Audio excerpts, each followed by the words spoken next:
Эвенки – один из коренных народов Сибири. Они кочевали на оленях по огромной территории, от побережья Охотского моря до Енисея, от Северного Ледовитого океана до Прибайкалья и Амура. Они считали своею всю землю, которую успевали пройти, и философски говорили «эвенки везде и нигде».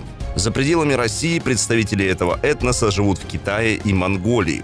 Вплоть до 20 века эвенков называли тунгусами, а европейцы именовали их французами леса. Чем традиционно занимались эвенки и что известно об их происхождении? Как они живут? На каком языке говорят? Что исповедуют? В ближайшие несколько минут мы ответим на эти вопросы и познакомим вас с бытом и историей сибирского народа. Друзья, перед просмотром не забудьте подписаться на канал Ямал Медиа. Здесь вы найдете все о жизни арктического региона, сюжеты об удивительных местах Крайнего Севера и людях, которые здесь живут. Подписывайтесь на Ямал Медиа, а мы начинаем. Ученые считают, что народ эвенки начал формироваться еще в первом тысячелетии нашей эры. Тогда местное население Восточной Сибири смешалось с тунгусскими племенами, которые прибыли из Забайкалья и Прибайкалья.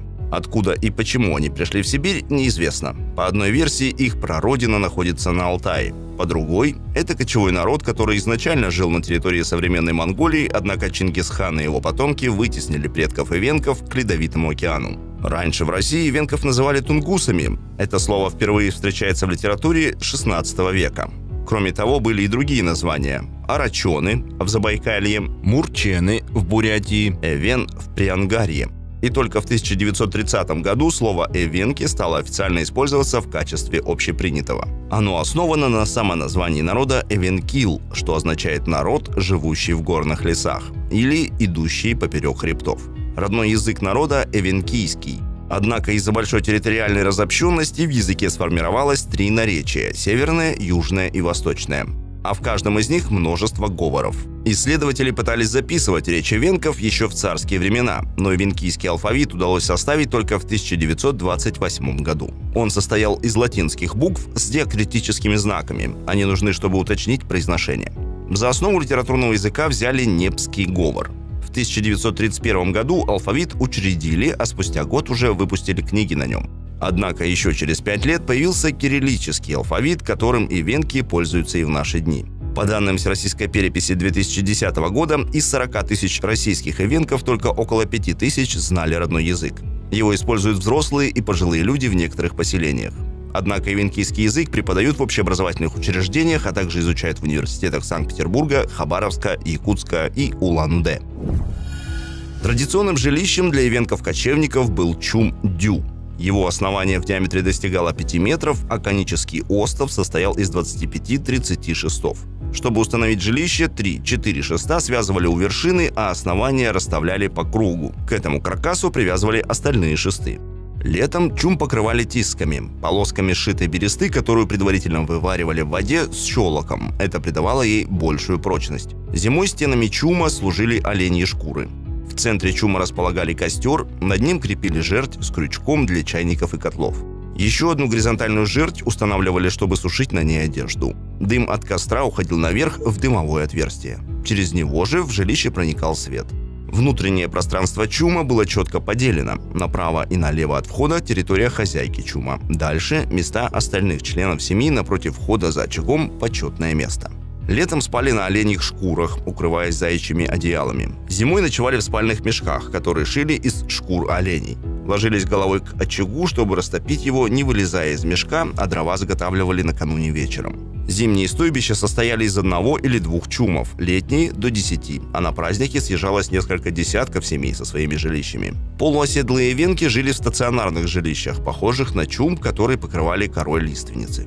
Реже жили в полуземлянках, заимствованных у русских домах из сруба, бурятских юртах и якутских балаганах. Хозяйственными постройками были свайные настилы, деревянные амбары и лабазы на невысоких сваях.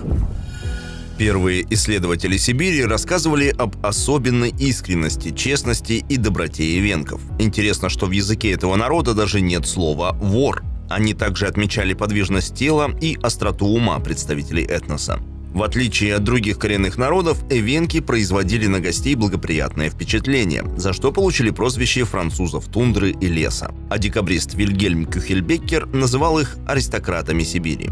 И это не случайно. Эвенки всячески украшали свою одежду, а один из нарядов напоминал европейские фраки. Шили его из шкуры оленя, которую набрасывали на плечи так, чтобы она полностью закрывала спину. Получалось, что впереди кафтан был коротким, а сзади образовывались фалды. На талии одежду перевязывали поясом. Весь фрак расшивали бисером, мехом и монетами. А еще эвенки, возможно, одни из первых придумали солнечные очки. Их изготавливали из костей животных.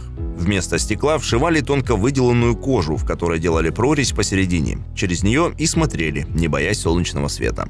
Основными традиционными занятиями эвенков были оленеводство, охота и рыболовство. Оленей использовали для верховой езды, запрягали в сани, доили. Чаще стадо состояло из 25-30 голов. Рыбу ловили острогами и крючками. Охотились эвенки разными способами – на лыжах, верхом на оленях, с собаками или без них. При этом использовали лук, копья, ловушки, а с 18 века – огнестрельное оружие и капканы. Добычей становились лоси, медведи, дикие олени, белки и другая дичь.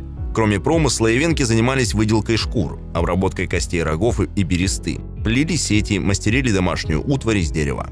В наши дни потомки эвенков продолжают дело предков. Занимаются художественной резьбой по дереву, мужчины обрабатывают металл, а женщины вышивают традиционные узоры бисером. Кстати, один из эвенкийских предметов быта стал известен во всем мире. Это эвенкийский нож.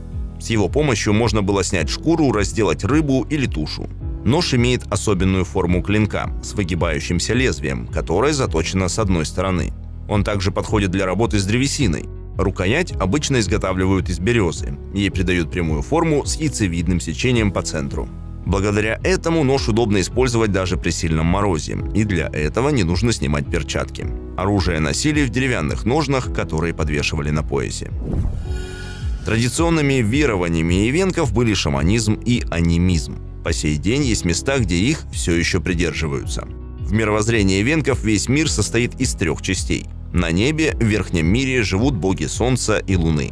Там же пасутся небесные олени. В нижнем мире живут злые духи и духи умерших. А в срединном – люди и духи природы – огня, растений, рек, животных и гор.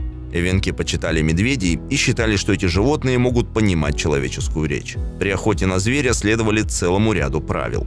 Например, запрещалось нападать на спящее животное. Связь между миром людей и духов осуществляли шаманы. Кстати, даже само слово «шаман» эвенкийского происхождения. Шаман мог лечить болезни, общаться с мертвыми и перемещаться между мирами. В XVIII веке началось массовое распространение православия, и тогда многие эвенки крестились. Сейчас это один из самых верующих коренных малых народов. Также на этносе отразилось и освоение севера. В 1927 году эвенкам начали выдавать паспорта, а спустя 3 года создали Эвенкийский национальный округ. У жителей региона появились больницы, школы и даже газета. Кочевников стали приобщать к оседлой жизни. Из-за этого многие традиции были утеряны.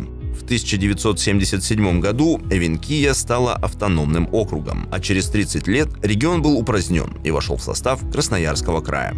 С каждым годом тех, кто помнит традиции и говорит на родном языке, становится все меньше. Однако благодаря большому культурному наследству и трудам по его сохранению есть шанс, что следующие поколения эвенков будут знать историю своего народа и чтить память о предках. Большое спасибо за просмотр! Если вам понравилось видео, поставьте лайк и оставьте комментарий, а также подпишитесь на канал Ямал Медиа, чтобы узнать больше полезного.